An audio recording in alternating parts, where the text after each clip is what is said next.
Baiklah, saya ingat bolehlah menang di Langkawi. Saya buat untuk Langkawi ni luar biasa lah. Jadikan Langkawi pulau bebas cukai. Daripada pelancong pergi ke Langkawi 10,000 setahun, naik 3,5 million. Orang jual goreng pisang pun boleh jadi kaya di Langkawi.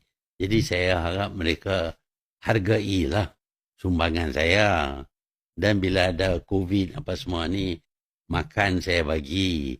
Bila rumah mereka runtuh kerana angin puting beliung, saya perbaik rumah. Rumah terbakar pun saya perbaik. Kena tsunami pun saya perbaik. Banyak yang saya buat. Semasa saya jadi wakil rakyat di Langkawi. Tapi orang Langkawi kata saya tak bagi duit.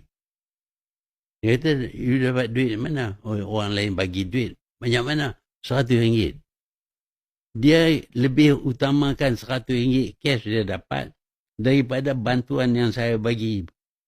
Sampai Langkawi jadi pulau yang terkenal di dunia. Itu dia tak hargai langsung.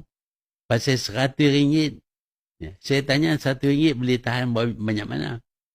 2 hari. Untuk 2 hari punya RM100 you sanggup sokong. Kita dapat juga duit cash.